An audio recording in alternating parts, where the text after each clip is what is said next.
Selamat hari Sabat semua.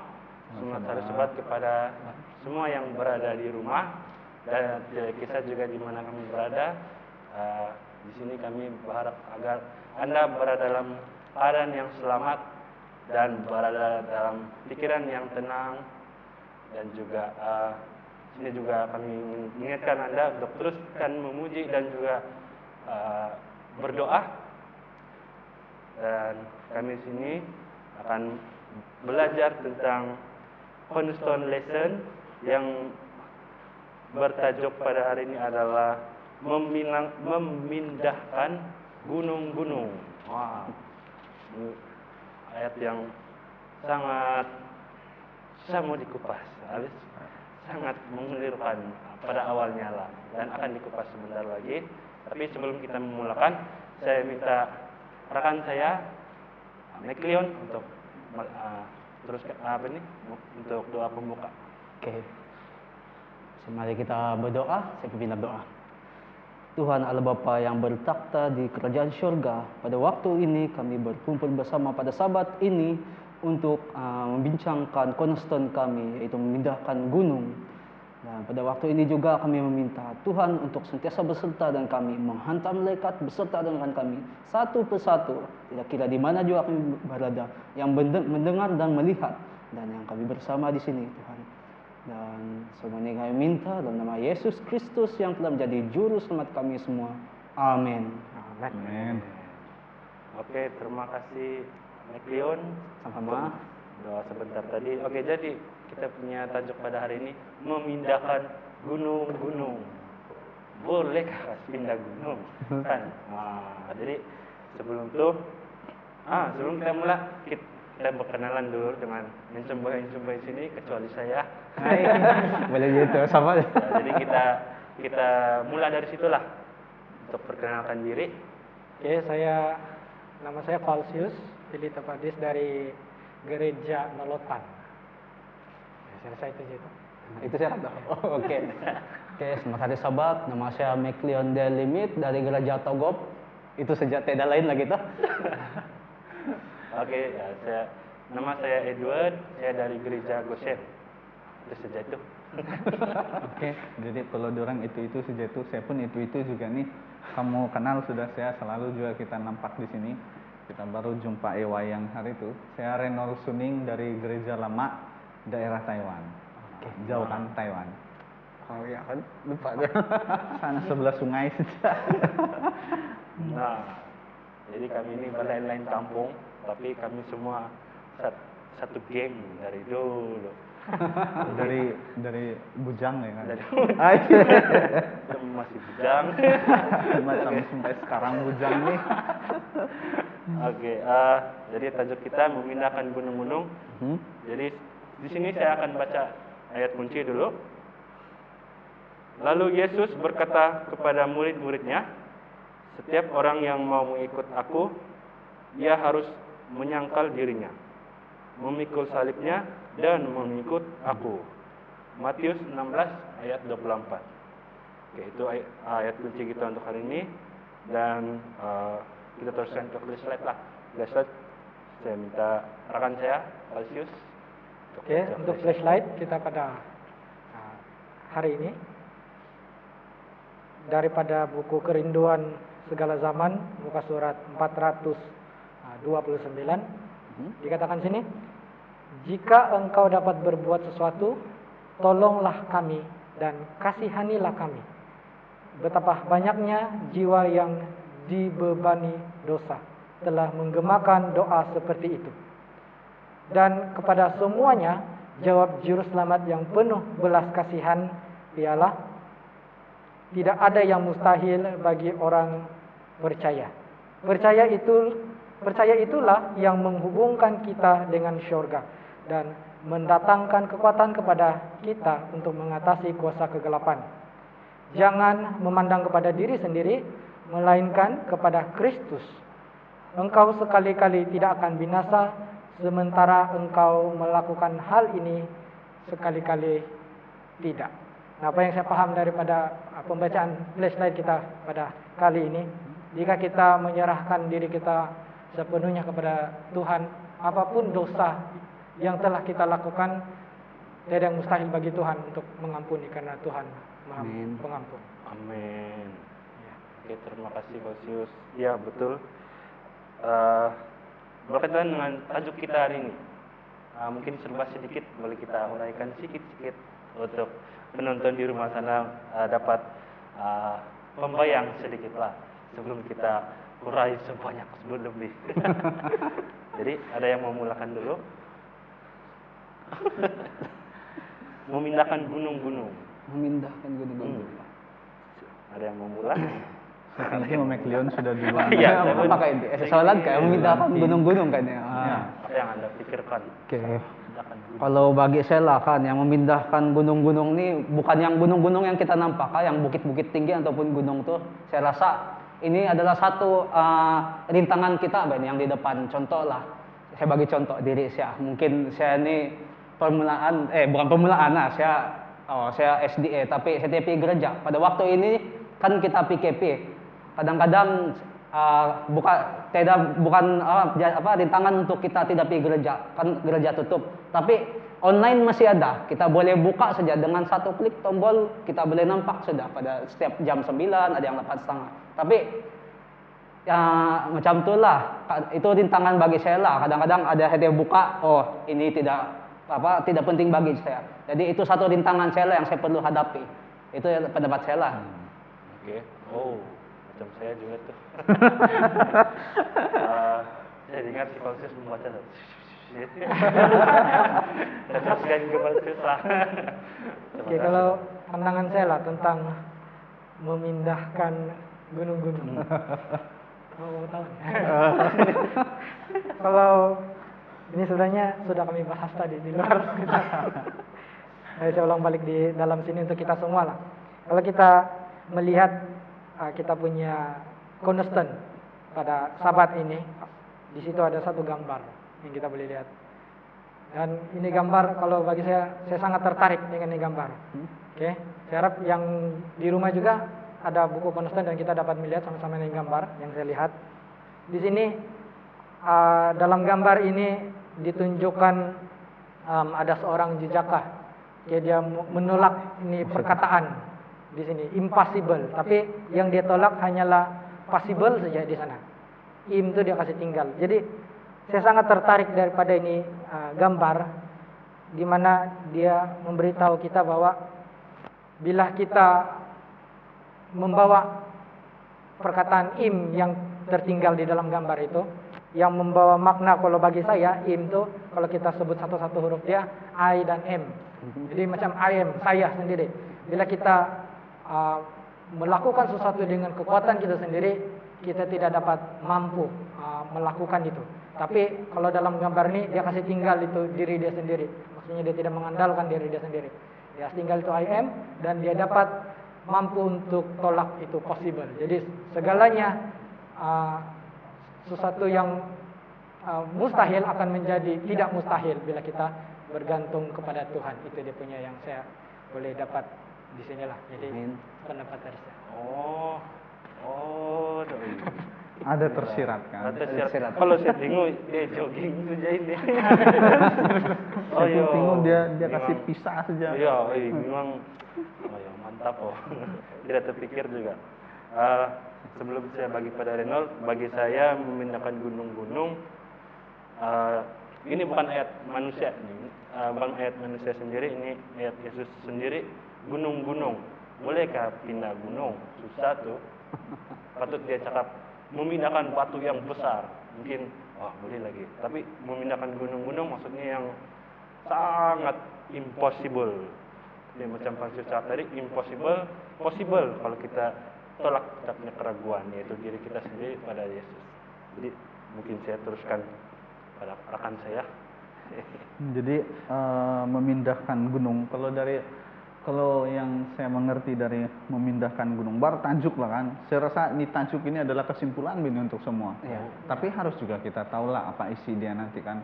Kita harus bincang juga. Secara keseluruhan kalau saya nampak ini memindahkan gunung, memang betul Del tadi bilang McLeon tadi bilang Ya. apa tuh? Rintangan. Ini rintangan nih, bukan yang Gunung betul-betul betul. gunung. Sebab mitos kita ini ada sebenarnya orang boleh pindah gunung macam si Badang kan dia pindah itu gunung pergi sini pergi sana. Tapi itu Tidak mitos. silap lah. Tapi itu mitos kita tidak nampak ini. Tapi Yesus pun mengatakan pindah gunung yang macam apa ini? Tapi Yesus sebenarnya kenapa tidak batu kan? Ya, betul Dia juga. bilang kenapa tidak? Kalau batu masuk akal sedikit kan. Kalau sepindah ini kan bully kan. Tapi kalau sepindah hal-hal yang kecil ini saya rasa itu tidak perlu iman tuh, perlu kekuatan tuh kali itu. Tapi Yesus apa itu menyatakan hal yang lebih besar daripada apa yang kita boleh bayangkan. Itulah yang saya suka kasih relate sama apa itu pengamatan dari Falsius tadi. Pengamatan dari Falsius nampak ini impossible. Berarti kalau kita tengok hal-hal yang kecil saja kita harus pindah macam batu-batu saja, itu masih kita boleh bawa diri kita tuh, masih boleh bawa aim tuh kan. Betul. Masih boleh bawa aim. Tapi apabila kita mengatakan apa ini apabila dalam pelajaran kita ini Yesus bilang ada gunung yang harus dipindahkan, berarti ada sesuatu yang kita harus lakukan. Tinggalkan itu aim. Tapi apa dia bilang serahkan sama Tuhan. Ada satu perkataan yang kita harus cari dalam pelajaran kita hari ini. Jadi saya tinggalkan di sini sebagai sebuah misterius yang akan kita rungkai. Jadi kembali. Oke, terima kasih. Silakan saya Rino. Pasti Rino, tapi kami Rino. Ya, kami kebiasaan sudah memang No. dari sekolah menengah lah ya. Iya, itulah nilai muka-muka. Oke, baiklah. Untuk inti cerita, kami minta untuk penonton-penonton di rumah dan di mana-mana setiap misalnya di rumah mungkin ada di kereta atau di kebun kan, kita minta untuk baca sama-sama. Tapi di sini kami minta untuk diringkaskan sejalah untuk pelajaran ini, untuk inti cerita ini. Jadi mungkin kembali lagi kepada rekan saya Renol, mungkin ringkasan serba sedikit tentang inti cerita hari ini. Oke, jadi dari inti cerita ini kita boleh buka sebenarnya di sini di Markus 9 ayat 14 sampai ayat yang ke-27. 14 sampai ke-27 ini habislah dalam dua bagian di perikop kecil. Tajuk dia adalah Yesus mengusir roh dari seorang anak yang bisu. Lepas itu yang kedua, dia punya cerita disambungkan inti cerita kita di Matius 17 ayat 19 sampai 21. Jadi kalau kita nampak secara keseluruhan, saya kasih cerita secara ringkas saja. Waktu ini adalah selepas pemberitahuan penderitaan Yesus yang pertama. Lepas dia bawa dia punya murid Yakobus, Yohanes, dan juga ada satu lagi murid dia di sini Petrus. Dan kalau kita tengok antara murid-murid yang paling dekat sama Yesus, mereka lah Yohanes, Petrus sama Yakobus, paling dekat sama Yesus. Dan mereka ini naik ke satu gunung. Ketika dorang di atas gunungnya ada murid-murid yang lain yang ditinggalkan di bawah. Ketika itulah ada para imam di sana bersama dengan orang-orang yang lain, dan termasuk ada satu anak kecil yang kena rasuk setan, dia bilang. Sampai kalau kita nampak di sini dia bilang itu setan merasuki dia, banting-banting itu anak sampai berbui-bui itu mulut dia bilang. Dan membuatkan dia bisu, dia bilang. Itu bapak itu anak datang sama murid-murid Yesus yang lain yang ada di bawah gunung itu, dan diorang minta minta usir tuh roh jahat. Kita minta pertolongan lah. Ya, minta pertolongan, tapi rupa-rupanya ketika itu murid-murid dia tidak dapat, dan dalam masa yang sama turunlah Yesus, Petrus beserta Petrus, Yakobus dan Yohanes ini turun dari gunung, dan mereka nampak semua berkerumun sudah di sana. Dan mereka tidak dapat buat sesuatu pun. Jadi dipendekkan cerita di sini. Ketika itu mereka melihat Yesus dan yang tiga murid yang lain, mereka tercengang macam begitu kan. Ada Yesus. Terus orang pergi tempat Yesus. Ketiguk kan dia, kalau Muslim bilang ketiguk dia kan. Ada Yesus.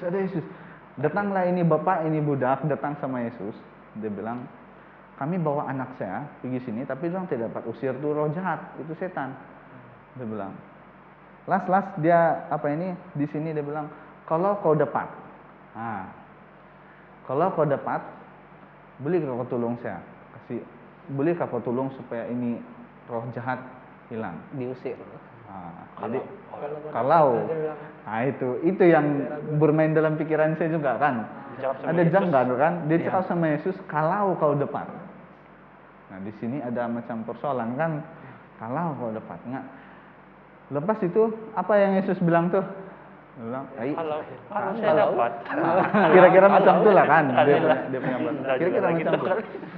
Kalau saya dapat kan, macam ada persoalan kan terus timbul. Kalau saya dapat, dan Yesus benar-benar melakukan keajaiban di sini. Kan, Yesus benar-benar melakukan keajaiban. Nah, di sini ketika Yesus nampak makin banyak orang yang datang, lalu Yesus menegur dengan keras itu setan kan. Sampai itu setan pun marah, sangat marah. Dia membanting-banting lah itu anak, banting-banting. Dan last kali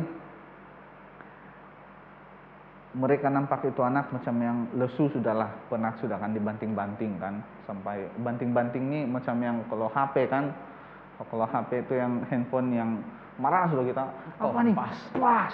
Gitu kan. Nah, gitulah membanting tuh. Nah, ketika itu orang nampak itu budak mau mati sudah, tapi Yesus ambil tangan itu anak kecil, dia membangunkannya, lalu itu anak kecil tuh waktu Yesus ambil tuh tangan, bangkitlah itu anak kecil. Dan di ujung dari cerita ini dia dibebaskan daripada roh jahat. Dan sambung cerita dia di Matius 17 ayat 19 sampai 21. Waktu orang ramai itu murid-murid belum bertanya, tapi ketika mereka bersendirian sama Yesus, barulah tuh murid-murid tanya Yesus. Dia bilang, kenapa kau boleh, kami tidak boleh? Kenapa kami tidak dapat usir itu setan? Persoalan lagi. Persoalan lagi kan. Kenapa kami tidak boleh usir itu setan, tapi kau boleh? Tapi Yesus apa dia bilang di sini? Ia berkata kepada mereka, karena kamu kurang percaya. Satu, kurang percaya. Sebab aku berkata kepadamu, sesungguhnya sekiranya kamu mempunyai iman sebesar biji sesawi, saja kamu dapat berkata kepada gunung ini, pindah dari tempat ini ke sana, maka gunung ini akan pindah dan takkan ada yang mustahil bagimu. Tiada yang mustahil bagi kita. Nah, ada pengertian yang banyak ini, yang tidak ada yang mustahil bagimu kalau berserah sama Tuhan.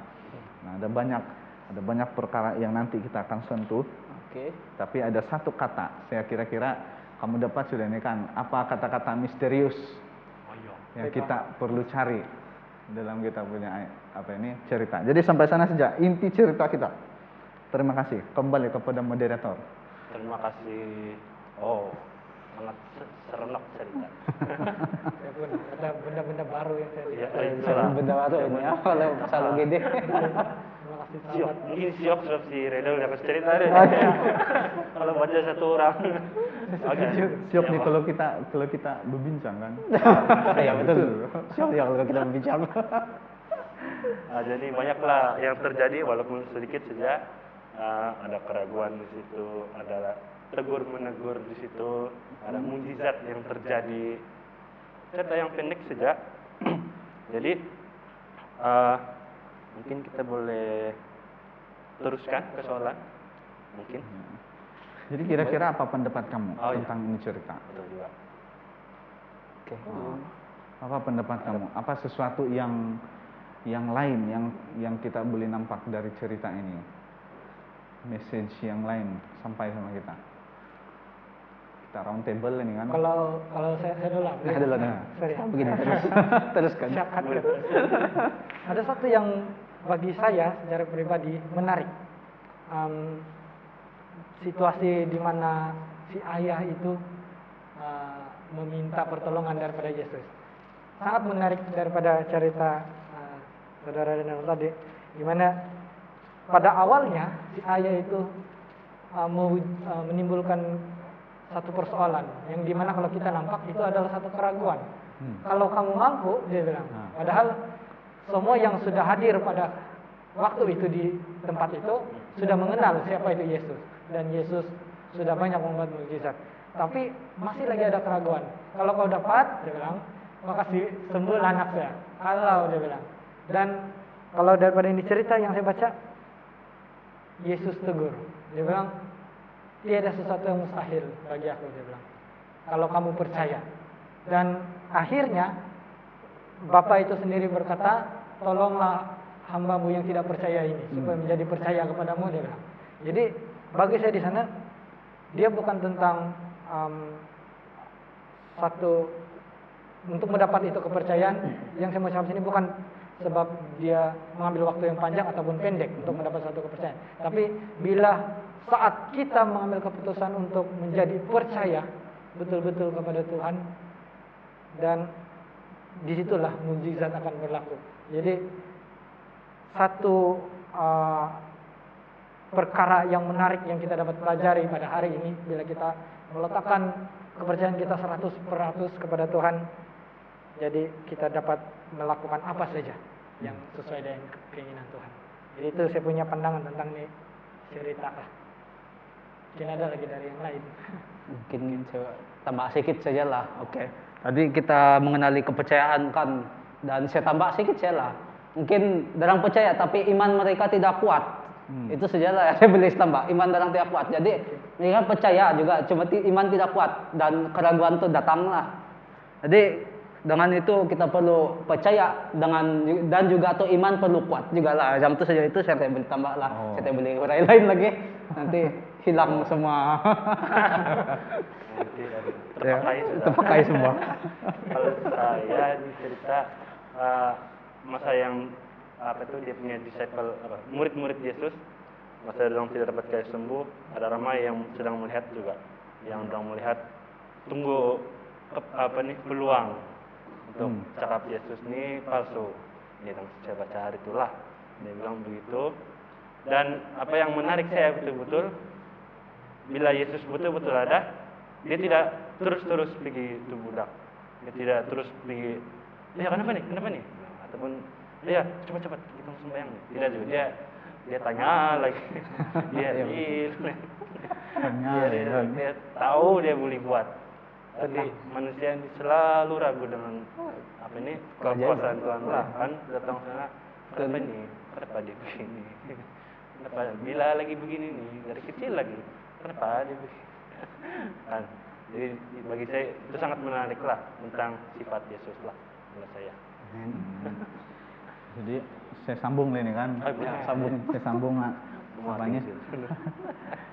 Kalau kita tengok kan macam mana Yesus sampai di sana waktu itu, betul yang Yesus tidak langsung datang sama itu budak terus dia kasih sembuh, sembuh kan. Kan Yesus boleh buat tuh macam petik jari dari bukit lagi kan di atas. Ya itulah. Ada sesuatu terjadi dia bilang tuh di bukit kan. Saya rasa nothing is impossible kan. Saya rasa dia mau uji betul, dia mau uji manusia. Adakah dia percaya? Tidak, sekali lah begitulah. Dia mau uji itu hati. Sebenarnya apa sebenarnya motif daripada, kan kalau kita nampak di sini itu bukan bapak budak saja di sana. Siapa lagi ada hadir di sana tuh? Muridnya dengan orang-orang lain. Penerbit, tukang tulis-tulis. Ya. Ada orang-orang yang kalau kita nampak di sini orang-orang fasik. Tulis manuskrip. Apa tuh? Imam. Mereka melihat orang banyak mengerumuni murid-murid itu. Lepas itu di sana sedang ada beberapa ahli Taurat sedang mempersoalkan sesuatu dengan mereka. Kan ada orang ahli-ahli Taurat. Kalau kita tengok waktu itu yang paling tercabar, tergugat adalah orang-orang ahli Taurat, orang-orang Farisi dan Saduki. Inilah golongan-golongan yang tergugat, dorang kira macam tergugat, dorang punya kedudukan di sistem keagamaan di sana kan. Jadi kenapa harus ada orang-orang ahli Taurat di sana? Nah, gitu kan pertanyaan dia. Jadi Yesus kenapa dia tidak tergesa-gesa? Kan sebab di sana macam Meklion cakap tadi, dia bilang Yesus mau uji mereka. Apa sebenarnya motif yang diorang bawa untuk Ini kali dorang bawa yang sawan. Banyak kali tahu nih, dorang bawa anak yang sakit ayan, dorang pergi sama Yesus, lepas itu dorang tengok apa dia boleh buat sama ini. Apakah dia terus-terus gini? Tapi Yesus sedang kasih sampai satu message. Untuk sesuatu itu harus ada kita punya kesabaran satu, harus ada kita punya kesungguhan dua, dan ketiga itu yang paling besar harus ada kepercayaan kita sama Tuhan, keyakinan kita sama Tuhan. Nah, itu yang Yesus mau tengok tuh. Kenapa dia tidak terus datang-datang yang oke pet kan? Padahal kan kalau di Danau Tiberias kan ada yang angin tuh menggoncang mereka tuh, dia keluar saja diam satu kali kan. Wah, kenapa anak yang begitu saja dia tidak boleh pet? Dari atas lagi. Ya, dari atas lagi pun bully kan. Ya, betul. Tapi Yesus mau tengok orang punya kepercayaan kan. Jadi di sana yang mendahului adalah waktu ini perikop yang pertama ini kita baca, yang mendahului adalah percaya. Kan. Tolonglah saya yang kurang percaya. Yang orang sebut adalah percaya, tapi Yesus mau lebih. Yesus mau lebih dari percaya, yaitu Yesus mau tengok itu. Terus yang Markus ini di kitab Matius ini dia kasih ikut yang lebih besar adalah iman. Nah, Yesus mau iman. Jadi iman di atas kepercayaan, gitu kan? Iman di atas itu kepercayaan. Berarti dari iman Yesus tengok kepercayaan, dari kepercayaan kita ini dia tengok juga kita punya apa yang tadi itu, dia punya kesabaran, dia punya respon kita sama Tuhan, gitu kan? Jadi itulah tingkat tertinggi dia adalah iman. Jadi tingkat yang tertinggi yang Yesus tengok. Jadi kalau ada besar begini pun, nah gitu kan, besar begini pun, Oke. bisa ini terjadi kan? Bisa ini terjadi. Cuma kenapa tidak terjadi gitu kan?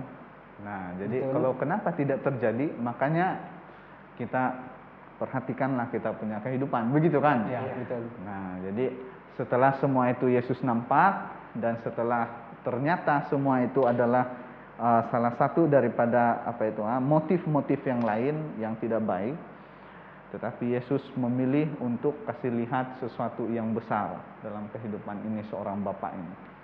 Jadi terkhusus untuk orang banyak juga, jadi example yang luar biasa untuk mereka. Jadi itulah dari inti cerita ini. Mungkin ada banyak pertanyaan-pertanyaan yang boleh kita kupas setelah ini. Terima kasih. Terima kasih Reynold. Oke, memang sudah banyak persoalan, betul, banyak persoalan, dan memang tapi bagi saya jelas sudah diceritain apa yang sudah dicerita oleh Reynold, sangat jelas, dan juga dibahas sedikit oleh kita. Ya, betul. Oke, jadi mungkin kita boleh teruskan soalan. Kita teruskan ke soalan. Oke, jadi saya mulakan dengan soalan pertama. Saya ambil di sini kupasan luar cerita. Ada banyak soalan, cuma apa yang kami baca tadi, soalan mungkin satu soalan yang kami pilih ini akan dijawab juga kan, akan dijawab juga untuk soalan yang lain. Jadi kami ambil dua lah, mungkin dua. Jadi pertama, mengapakah murid-murid itu tidak dapat menyembuhkan anak lelaki itu, sedangkan mereka dapat menyembuhkan orang lain? Wah, sudah. Saya boleh hurai sikit lah kan. Oh, boleh hurai sikit. Mungkin ada pendapat lain? Kalau ada orang yang tambahan? Oke. Tambahan? Pada pendapat saya lah, jangan ambil apa. Mungkin ini adalah kali pertama darang bertemu dengan case begini, yaitu menghalau roh jahat kan, ataupun mereka kurang percaya, saya tidak dapat halau roh jahat nih, terlalu kuat. Mungkin Tuhan Yesus ya boleh dia bilang. Jadi mereka pun tidak dapat menghalau. Itu menyebabkan juga kepercayaan darang bilang tuh kurang. Jadi itu sajalah pendapat saya. Ya, kurang. Mungkin ada lagi lain. Mungkin ada tambahan? Ada tambahan. Atau saya pun boleh tambah? Boleh juga. Saya tambah. Bagi saya untuk soalan ini sudah dijawab juga ini, cuma saya mau tambah lah. Boleh juga dulu. Saya tahu maksudnya. Jadi saya tambah saja sedikit. Untuk hal-hal musir setan, iblis. Ini saya tidak pasti juga, cuma kalau mau halau-halau ini atau bukan halau lah, macam doa-doa untuk penyembuhan ini, dia bukan 3 kali saja itu cukup sudah. 3 kali saja atau 1 kali saja, tapi kau mesti betul-betul 1 kali saja. Bukan, macam 3 kali saja lah. Selalu kan 3. Pertama, kedua, last ketiga. Bukan begitu yang saya tahu lah. Ini pernah betul-betul ada yang saya dengar cerita yang 1 kali saja terus diusir. Ada yang berkali-kali sampai bertahun-tahun baru sembuh. Jadi kita tidak boleh harap berapa kali saja. 3 kali saja berdoa, oke, boleh sudah tuh, tidak sudah tuh. Tidak boleh. Kita kena terus percaya berdoa dan mungkin akan ambil masa yang lama. Dan bila setahun untuk sembuh, nah tidak tahu berapa ratus kali berdoa sudah itu. Lebih kurang percaya kan? Ya, kena teruskan saja lah, bagi saya lah. Mungkin ada yang mau ditambah? Pak? Sebelum pada Hah? yang tunah hurayat lah ya. Oh. Saya pun mau ada, mungkin ada pandangan sedikit lah. Oh. Tadi dia punya persoalan, kenapa murid-murid dia tidak dapat kasih sembuh kan? Padahal sebelum itu orang pernah juga buat mukjizat pun kasih sembuh-sembuh orang.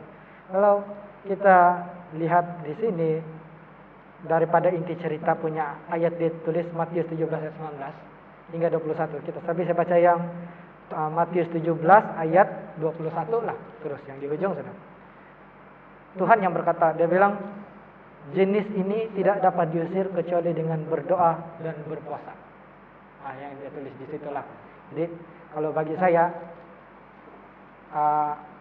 biasanya kalau kami di gereja pun asal melakukan sesuatu activity KKR begitu untuk menjayakan sesuatu keadaan itu sesuai dengan kehendak Tuhan, bukan sahaja melalui doa tapi juga melalui berpuasa. Sebab karena berpuasa ini kalau bagi saya membuatkan kita rendah diri.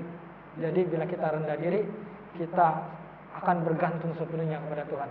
Kita meminta kekuatan kepada Tuhan. Jadi mungkin secara ringkas yang saya boleh kasih ringkas adalah itu iman sendiri. Oke, maksudnya iman itu yang kena betul-betul kuat sama Tuhan, barulah sesuatu itu dapat terjadi. Jadi mungkin kalau pandangan saya di sini, murid-murid Yesus yang dibawa itu kenapa tidak dapat kasih usir tuh roh jahat, mungkin ada keraguan kali sedikit muncul di hati dia. Nah, ya, kenapa ya? Macam saya tidak rasa sudah ini, macam gitu kan. Dia tidak terus yakin saja, serahkan saja sepenuhnya. Padahal Tuhan dia di atas sudah, di bukit.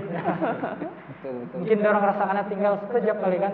Terus, ya, silam sudah. Ya, orang sudah nih, kami punya backup. Terus ada keraguan, mungkin itulah mungkin. Oke, iya betul. Ya betul. Saya rasa pun begitu juga. Bila ditinggalkan sekejap saja Pak, kamu tunggu di sini. Apa ini? Ya betul, saya setuju pasal yang berpuasa. Kalau bisa berpuasa nih banyak bersyukur betul. Jadi mungkin ada tambahan daripada Kenapa?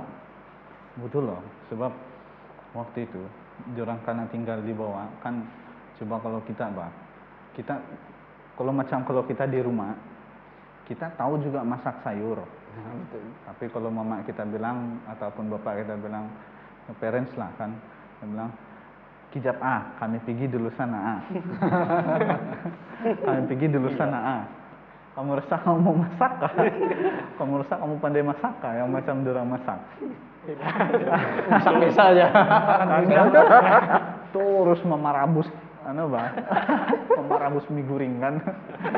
Memarabus mie goreng dah jadi. Terus macam yang apa saya pandai buat, padahal kita tahu sebenarnya untuk kita. Cuma apa yang kita buat yang mau macam ini kan. Betul. Inilah yang kenapa di sini kena kasih buat ada kurungan tuh kan. Ini sebenarnya dia punya penekanan untuk dia punya action di sini. Jadi kalau kita nampak di sini, ini bukan sesuatu yang calang-calang sebenarnya. Yang diorang bikin dulu itu adalah kepada orang yang bisu, kepada orang yang buta, mungkin orang-orang yang sakit hati gitu kan, sakit kan, yang berjumpa tabib pun masih juga saya ada gatal-gatal gitu kan. Ada pelita apa semua tuh. Contoh macam itulah yang situasi sebelumnya. Tapi situasi kali ini adalah lebih besar, akar daripada segala akar kejahatan yang datang. Kan, itu setan sendiri yang datang kan, itu rogan sendiri. Jadi ini sesuatu yang besar. Jadi Tuhan mau sesuatu yang besar juga dari kita. Nah, gitu. Sesuatu yang besar itu adalah, nah inilah nih yang bila kita tengok itu gambar tuh, kan kita tengok itu gambar, tidak cukup dengan title sebenarnya, dan tidak cukup dengan tidak cukup dengan gelar, tidak cukup dengan siapa kita, ataupun tidak cukup dengan kita ini pengikut siapa begitu.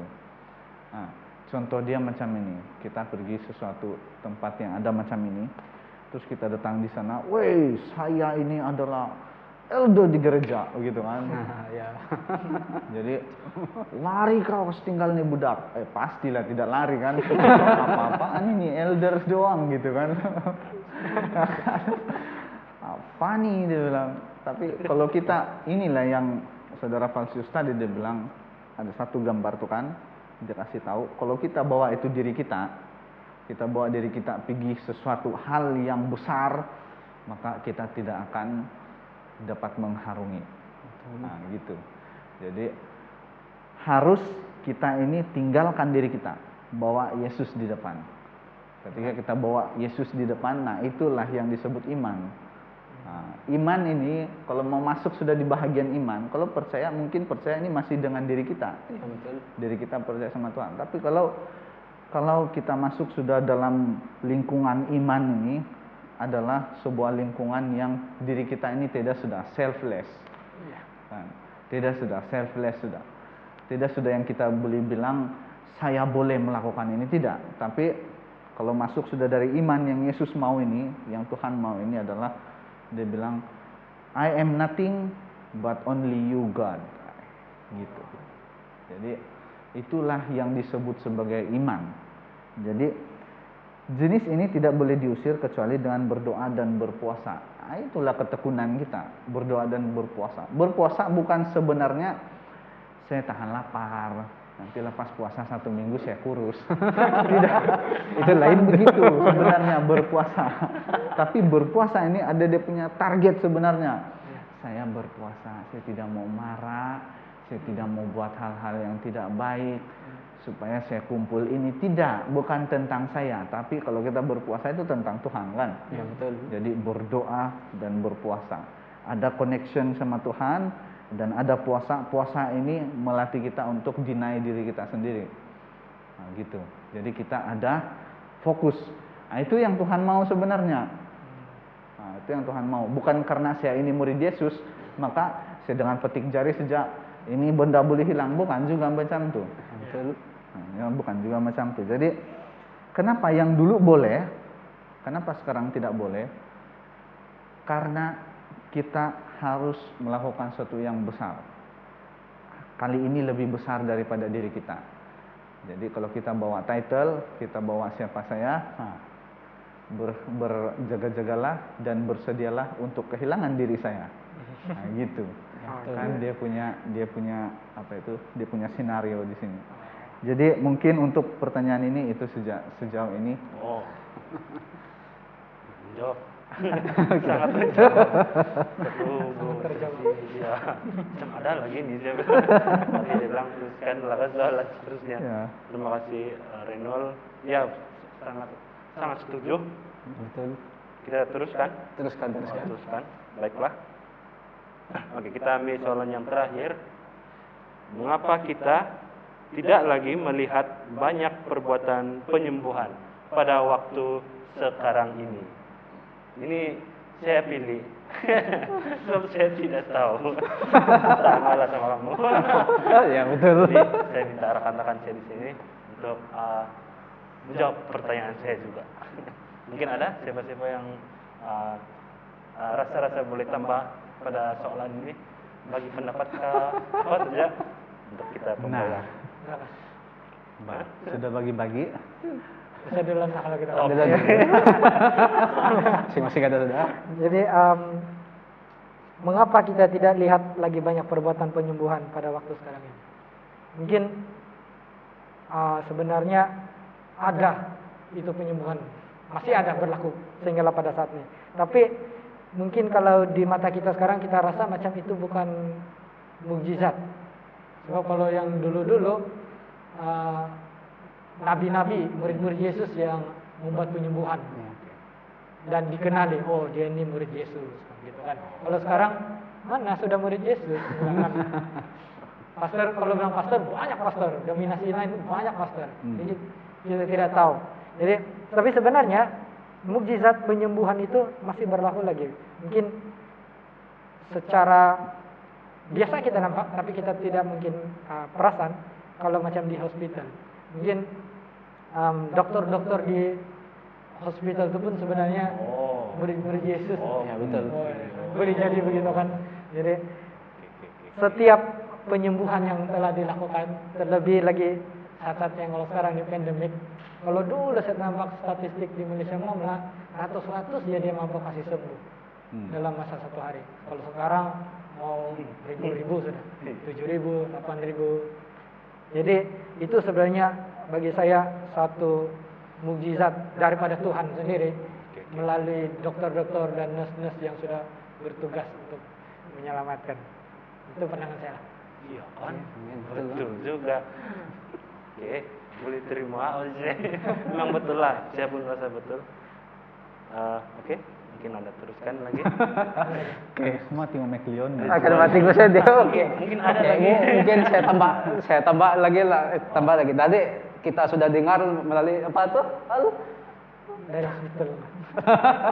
Hospital. Dari hospital. Dokter-dokter. Mungkin kalau kali itu dari hospital. Mungkin ada lagi dari segi kampung-kampung lah. Ada yang hospital kan bilang tuh. Ada yang nurse mungkin bilang kena apa? Karena dimut ke apakah ataupun hantar di kawasan-kawasan tertentu. Macam pastor juga kita dihantar karena mereka dihantar ke tempat-tempat tertentu untuk membuat penyembuhan, untuk bagi mereka kenal Tuhan lah, siapa ini Tuhan, siapa Yesus ini.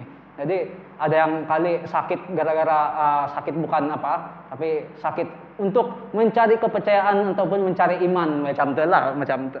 Dari mereka di sana membekal pula apa, memberitahu tentang penyembuhan yang dibuat oleh Yesus, mukjizat-mukjizat dan juga kepercayaan.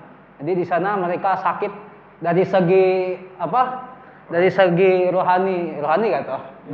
Yalah rohani dan iman lah. Jadi di sana macam tu sajalah yang saya boleh saya boleh hurai bagi pendapat. Mungkin selebihnya ada dari lain-lain lagi. Saya mau tahu tuh jawabannya. Mungkin tidak sama kali iman dulu dengan sekarang kan. Dan hospital, ya betul. Saya pikir juga hospital. Oke, mungkin rekan kita right now. Jadi kalau di sini kan kita boleh nampak di sini. Kenapa dulu banyak mukjizat, banyak kesembuhan, banyak hal-hal yang terjadi. Kali ini di zaman-zaman sekarang ini kenapa macam kurang? Kenapa macam kurang? Tapi sebenarnya kita punya zaman sekarang ini adalah zaman kasih karunia sebenarnya. Zaman di mana Tuhan sedang melihat dan Tuhan sedang memberikan kasih karunia yang cuma-cuma sebenarnya sama kita. Sebenarnya kesembuhan tuh boleh ada di mana-mana asalkan. Itu dia. Asalkan. Itulah yang kita bincangkan tentang iman. Kalau dalam buku Jakobus dia bilang iman tanpa perbuatan adalah sesungguhnya mati gitu kan. Jadi kalau iman saja tidak kita punya perbuatan mati. Jadi apa yang boleh kita kasih relate sama iman sama kenapa tidak mukjizat sekarang ini? Bukan karena bukan karena semata-mata kita ini berbeza zaman saja. Kali ini kan Yesus sudah terangkat naik ke surga kan. Dia sudah melakukan pelayanan dia di surga sekarang. Jadi kita di dunia ini tanpa mukjizat. Sebenarnya kita bukan tanpa mukjizat, ada sebenarnya. Cuma kita yang tidak rasa sebab kita yang kurang, gitu kan. Kurang apa yang kurang dari kita? Gitu. Ya betul. Kurang kita punya connection kepada Tuhan. Kurang connection kita sama Tuhan. Jadi kita tidak rasa. Padahal setiap pagi kita bangun dan keadaan tubuh yang tidak kekurangan satu apapun, gitu kan? Jadi yang kita mau sekarang ini adalah ketekunan orang-orang kudus, dia bilang dalam kitab Wahyu katakan ketekunan orang-orang kudus dan iman kepada iman kepada Tuhan. Itu yang kita mau, itu yang Tuhan mau sebenarnya dari kita. Bukan tiada, tapi Tuhan menyediakan ini mukjizat Dia dengan cabang-cabang yang lain. Itulah kalau kita sakit fisik, ada dokter, ada frontliner yang yang membantu kita gitu kan. Lepas itu kalau kita sakit kerohanian ataupun sakit ada sedikit gangguan dari kita punya psikologi, mental kita, kan ada pastor, ada counselor kan, ada counselor. Banyak sebenarnya Tuhan sudah kasih sedia. Bukan semestinya ada Yesus yang di tengah-tengah kita jalan-jalan, barulah kita boleh rasa mukjizat. Ya betul. Tapi Tuhan sudah kasih sedia begini. Ini saya punya kalau sakit fisik, ini dokter, ambil kau dokter kan. Lepas itu kalau kau sakit kerohanian, ini pastor. Inilah kau punya konselor. Kalau kau sakit psikologi, inilah kawan-kawan kau yang akan menemani kau, gitu kan. Inilah orang-orang keluarga kau yang akan menemani kau, ataupun inilah lingkungan kamu yang harus kamu sama-sama untuk bergembira. Tapi manusia pilih lain ikut diri sendiri. Jadi manusia pilih lain. Itulah makanya makanya kan. Jadi kalau makanya itulah kenapa kita tidak rasa itu mukjizat tuh. Sebab kita tidak sudah bekerja sesuai dengan apa yang Tuhan minta sama kita. Gitu. Jadi ada, tapi kita harus pada jalan yang betul. Jadi macam mana supaya tahu jalan yang betul? Itulah ikutlah firman Tuhan. Nah, ada satu perkara yang macam mana? Macam sedikit lucu, tapi sedikit juga macam yang menyedihkan. Ya, menggelikan. Kita punya sebenarnya logik. Sebab ada yang satu situasi kawan saya sendiri bercakap begini. Kita pergi saja, Pak. Tidak yang mustahil bagi Tuhan. Iya betul, tidak yang mustahil bagi Tuhan. Tapi motor saya tidak boleh terbang ini, saya bilang. Sebab jalan yang dia pergi itu adalah jalan yang memang betul-betul impossible untuk motor kami lewat.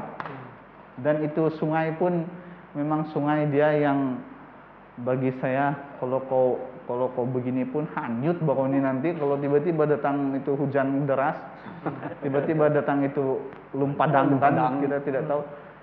Jadi kadang-kadang kalau kita tengok hal macam ini, memang betul dia punya caption di sana adalah nothing is impossible with God.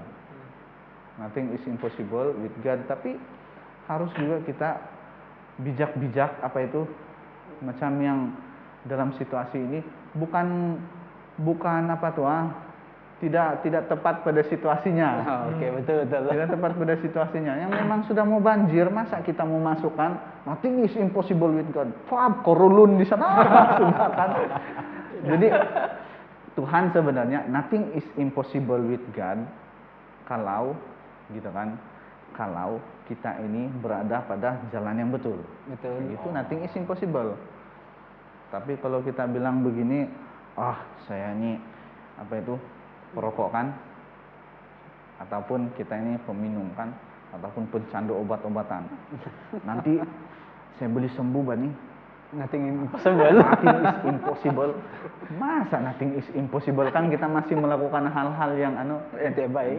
Itu dia. Jadi nothing is impossible if we are in the right place. Gitu. Cantik. Baru kali ini saya guna nonggiris. Nonggiris saja deh. Iya. Ayat yang misterius yang saya boleh sampaikan di sini. Jadi terima kasih. Itu sih dari saya. Oke. Ada penemuan cuma dalam bentuk lain dan tidak yang mustahil. Tapi mesti ikut jalan yang benar. Iya. Bukan nothing is possible. Nothing possible begini. Nothing is impossible with God. Wow. Sini Yang jalan betul. sini. Tapi nothing is impossible. Oke. Mindset kita juga lah kan. Ya. Jadi mungkin sebelum kita teruskan kesimpulan, mungkin ada persoalan atau ada penambahan lagi. Saya rasa kita ada soalan tadi. Sama ada soalan tadi kan? Iya. Yang mana satu tuh? Yang di Isnin kan? Yang apa tuh? Yang Iya. Isnin kah? Yang di Isnin. Ya. eh, mungkin sudah diurai juga di awal-awal. Ya, Tapi mungkin ada lagi pandangan yang lain atau yang lagi detail mungkin kalau sekiranya ada yang Isnin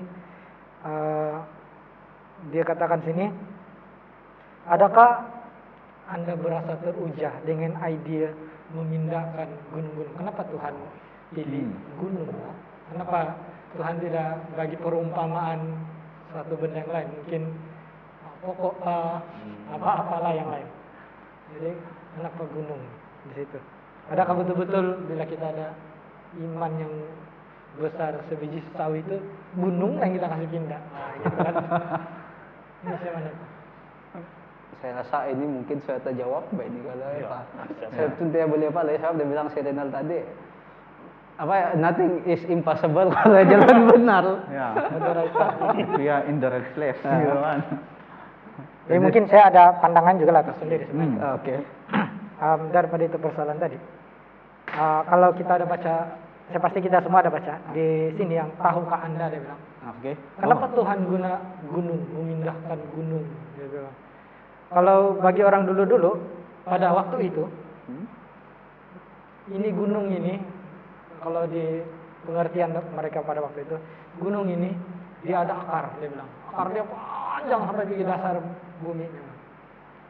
Jadi kalau kamu kasih pindah gunung, itu adalah satu memang perkara yang mustahil, tidak akan pernah berlaku. Jadi Tuhan menggunakan perumpamaan yang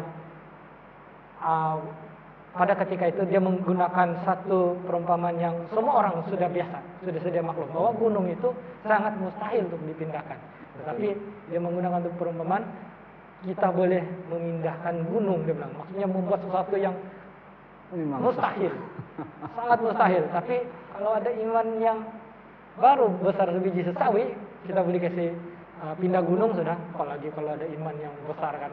Jadi hal-hal yang lebih besar kita dapat lakukan. Amin. Ya, betul. Saya tidak mau tambah, saya mau setuju saja.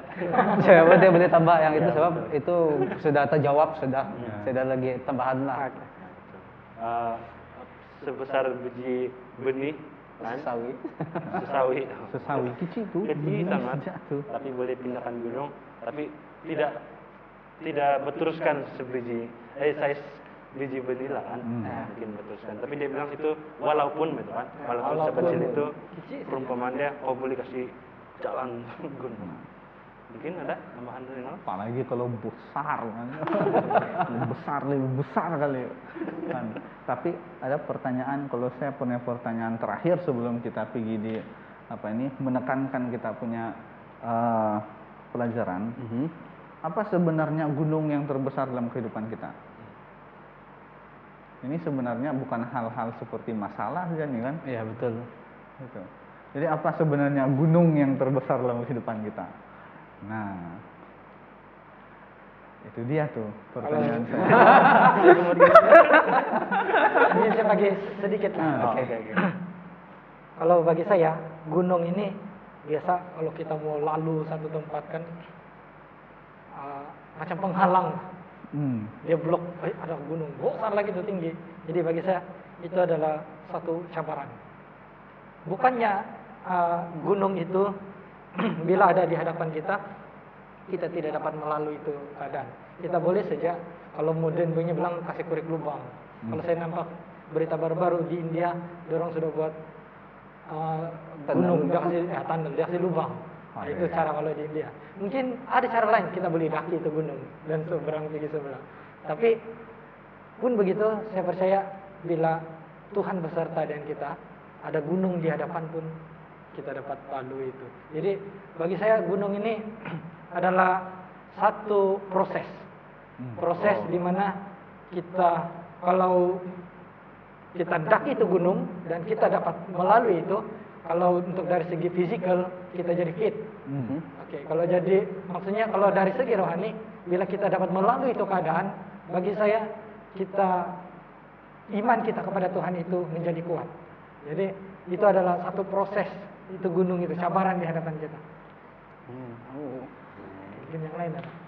Saya tidak mau tambah, saya hanya Bukan, saya mau tambah, saya mau apa? Tapi memang betul lah apa Pak Lusius cakap. Apa yang saya mau uraikan di sini, kita ada 2 jenis cabaran. Dia bilang betul kan Pak? Oke, 2 jenis cabaran. Satu dari kerohanian, satu dari diri kita sendiri, dari keduniawi dan juga kerohanian. Macam itu betul. Saya rasa lah. Itu saya beri tambah. Iya. Itu apa 2 jenis tuh. Oke, terima kasih. Ya, terima kasih.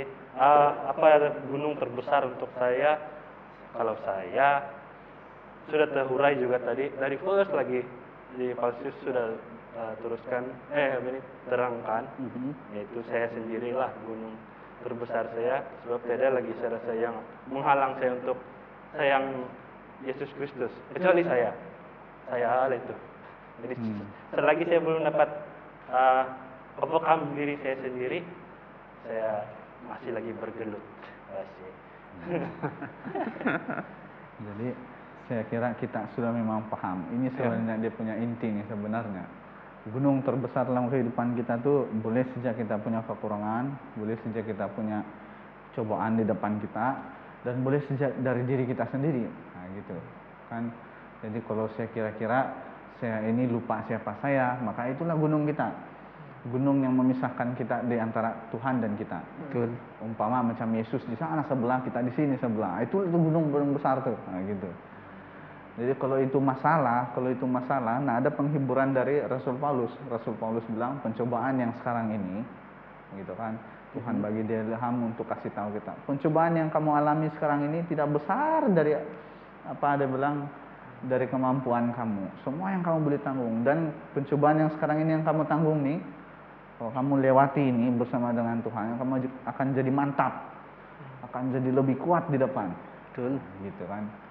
Jadi apabila kita melihat gunung yang di depan kita itu, kita dapat sudah dia punya inti, dia punya apa itu dia punya jalan penyelesaian adalah iman sebesar biji sesawi. Kan. Malah lebih besar dari itu lebih bagus. Jadi hanya bersama dengan Tuhan. Gitu kan. Jadi semua perkara yang impossible menjadi possible. Amin. Untuk kita dan untuk Tuhan. Jadi terima kasih, itu saja dari saya. Terima kasih, ya betul. Impossible jadi I'm possible. Macam si Paul tadi. Jadi mungkin kita boleh teruskan, kita menekankan lagi tajuk kita hari ini. Mungkin ada ayat-ayat yang kita boleh kongsi. Kita mulai dari Palsius. Oke, terima kasih Dut. Kalau mungkin saya boleh katakan sebagai kesimpulan dari saya bahkan kita punya konsisten hari ini. Kalau kita baca tajuk memindahkan gunung-gunung, secara keseluruhan, secara menyeluruh, kita boleh katakan iman itu yang utama kepada Tuhan.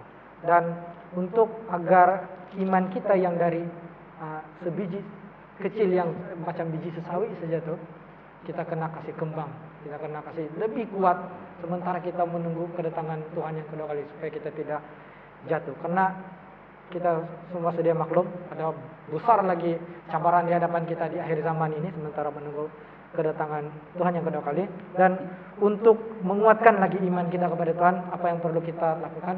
Kita perlu memahami, kita perlu menyelidiki, dan kita mencari hikmat melalui berdoa, baca Alkitab, meluangkan waktu bersama Tuhan. Seperti dalam Pengkhotbah 7 ayat 25 di sini dia mengatakan, aku tujukan perhatianku untuk memahami, menyelidiki dan mencari hikmat dan kesimpulan, serta untuk mengetahui bahwa kefasikan itu kebodohan dan kebebalan itulah kegilaan. Jadi bila kita betul-betul mau mencari Tuhan, hati kita rindu untuk bersama dengan Tuhan, iman kita akan lebih kuat dan kita tidak akan mudah jatuh. Jadi itu saja dari saya. Mungkin yang dia punya dia punya huraian sudah terjawab, tapi sini saya beri satu penekanan juga, itu dari Amsal 1 ayat 5 hingga 7. Oke, baiklah orang bijak, dia bilang di sana, baiklah orang bijak mendengar dan menambah ilmu, dan baiklah orang yang berpengertian memperoleh bahan pertimbangan untuk mengerti amsal dan ibarat, perkataan dan teka-teki orang bijak. takut akan Tuhan adalah permulaan pengetahuan, tetapi orang bodoh dia menghina hikmat dan didikan. Oke. Walau macam manapun kita bijakkah, kita apakah, tapi kalau kita ikut penyandaran kepada kita punya pengertian sendiri dan tidak ikut daripada kepercayaan Tuhan, bermaksud kita ini bukan siapa, tapi memang kita punya iman dan kepercayaan itu macam diartikan macam tuh tidak ada di sana. Kita hanya percaya apa diri kita sendiri. Oh, saya percaya diri saya sendiri begini, oke, beli terus dibilang. Tapi dia percaya bahwa Tuhan di atas, dia boleh beri lebih baik daripada yang dia percaya diri dia sendiri lah, gitu kan? Oke, itu saja dari saya. Oke, terima kasih. Siok saya duduk sini, sebab dong sudah bagi. Tidak. Saya curi sedikit. Jadi Yesus cakap tadi biji benih dan kita terus kembangkan. Sebab kalau macam saya dengar dia cakap begitu, kalau kita tanam biji benih, dia akan membesar. Sama juga macam iman kita teruskan membesar juga iman kita. Dan macam McLeon cakap tadi, baiklah orang bijak. Dan yang tidak bijak itu menghina-hina hikmah. Ya betul. Bila kita sudah membesar iman kita sudah tanam, kita sudah terima Yesus, terus kita membesar dan kita pun kita buang. Ya, kita buang kita balik. terus jadi baiklah orang bijak, dia bilang tadi kan. Untuk dia pengertian bahan pertimbangan dan menambah ilmu. Jadi saya mau baca satu ayat di sini di dalam Mazmur 139 ayat 23 dan 24. Selidikilah aku, ya Tuhan, dan ketuhanan hatiku. Ujilah aku dan ketuhanan pikiran-pikiranku. Lihatlah apakah jalanku seorang, dan tuntutlah aku di jalan yang kekal. Oke, mungkin Reno ada mau tekankan lagi tajuk kita ini hari. Jadi tadi mungkin ada typo yang ini nih ayat kita di ini. Jadi sebenarnya dia punya ayat tuh kenallah hatiku. Jadi itulah yang Tuhan tuh kan, kenallah. Tapi ini ada typo dia, bukan Tuhan itu dimension kenal. Supaya Tuhan mengenal hati kita. Patutlah. Ini lihat yang ada lain sedikit kan. Tapi ini dia punya typo saja. Okay. Tapi ini dari sini itu lagu yang selidiki aku. Iya. Kan? Jadi Mazmur 16 kan? Ya, Mazmur sangat 139 23 24. Jadi ada satu ayat sebenarnya yang menyadarkan kita. Inilah yang maksud saya misteri ini. Misteri dalam kita punya kita punya pelajaran hari ini. Sebenarnya Tuhan kasih tahu kalau kamu ada biji iman sebesar biji sesawi, kamu akan dapat pindahkan gunung. Dalam masa yang sama sebenarnya Tuhan sedang memanggil kita begini sebenarnya. Kamu tahukah yang di depan kamu ini ada gunung yang besar.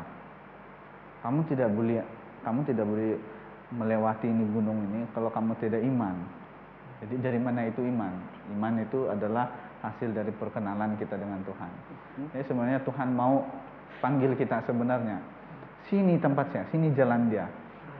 Bukan masuk di sungai yang memang besar sudah air, bukan masuk di sana juga. Nothing is impossible. Jadi sebenarnya Tuhan mau panggil kita. Kalau kita buka dalam Matius 11 ayat 28 dan 29, saya baca dari sini. Tuhan memanggil kita, ini ajakan juru selamat. Marilah kepadaku semua yang letih lesu dan berbeban berat. Aku akan memberi kelegaan kepadamu. Pikulah kuk yang kupasang dan belajarlah padaku. Karena aku lemah lembut dan rendah hati, dan jiwamu akan mendapat ketenangan. Jadi Tuhan panggil kita untuk berada pada jalan yang benar dan berada pada suatu kepercayaan dan iman yang benar kepada Tuhan. Terima kasih. Amin. Jadi sebagai kesimpulan atau kita sudah tersimpul sudah itu, cuman Tersimpul. Jadi ada rumusan atau ada lagi kita mau tambah atau Reno ada ini rumusan? tersimpulkan dalam satu lagu. Nah, gitu kan. gitu. Kan Oh. kamu tahu itu lagu Tumanu Yesus. Saya belum terpikir-pikir waktu lagu. Nah, kan betul lah. Iya kan? Macam saya terpikir-pikir waktu lagu. Kan ini tersimpul lah dalam satu lagu. Boleh kita nyanyi bukan? Boleh. Minta maaf kalau ada sumbang. Betul. Tuhan Yesus. Dua nyanyi. Tumanu Yesus miti kita dau ai sakarasi tumanu nopo susah sonong tumanu nopo Yesus nakasarito nudonku. Yesus nukasar tanudon kita kan. Amin. Itu tersimpul dalam satu lagu gitu. Oh, ya. Ayah, rindu yang dulu sih. Ya. Amin, amin, amin untuk pelajaran hari ini. Ya, jadi sudah tersimpul dalam satu lagu. Kami nyanyi tadi Tumanut Yesus. Jadi untuk menutup pelajaran hari ini, kita minta Reno untuk bawa kita dalam doa. Mari kita semua tunduk, kita berdoa. Bapa di sorga, Tuhan kami yang mulia, kami bersyukur Tuhan Engkau memberikan kami ruang dan waktu ini untuk berbicara sedikit dan berkongsi akan buah pikiran, menyatukan buah pikiran kami sehingga kami mendapati bahwa pada pelajaran kali ini adalah suatu ajakan bagi kami supaya kami lebih mendekat kepada Tuhan. Bapa di sorga, kami mengakui kami bukan apa-apanya di hadapan Tuhan dan kami hanyalah kerdil dan hanya seperti pasir di lautan dibandingkan Engkau ya Tuhan.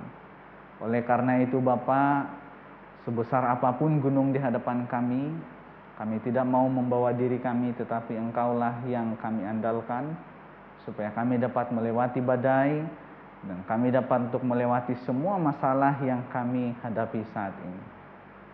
Ya Tuhan, jikalau dalam perbincangan kami saat ini ada hal-hal yang mungkin menyakiti hati kami atau menyakiti semua pendengar, kami mohon ampun ya Tuhan jika perkataan kami ini menyakiti mereka. Tetapi jikalau ada hal yang mungkin menyakiti ataupun menyentuh kehidupan privasi kami, Engkaulah yang kiranya memberikan kami penghiburan supaya kami dapat mengenal siapakah Tuhan yang penuh kasih itu. Bapa di sorga, terima kasih atas kebaikan-Mu yang begitu luar biasa. Biarlah semua pendengar, keluarga kami yang baik, yang dekat, ataupun yang jauh, apapun keadaan mereka Tuhan, Engkaulah yang memelihara kami. Bagi mereka yang sakit, yang terkesan dengan COVID-19 ataupun apapun penyakit mereka Tuhan, Engkaulah yang empunya kuasa mengadakan mukjizat melalui para dokter dan juga mereka yang melayani supaya mereka semua dapat sembuh dan mereka dapat untuk menikmati berkat bagian mereka masing-masing.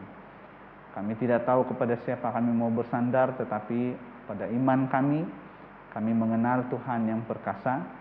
Oleh karena itu kami mau menyerahkan doa ini Tuhan, dalam nama Yesus kami sudah berdoa. Amin. Amin. Jadi, bye-bye. Terima kasih. Terima kasih dan selamat hari Selamat Sabat. telah menonton pada sabat ini. Kita berjumpa lagi di Sabat Harapan. Bye-bye. Selamat hari Sabat. Selamat berbakti.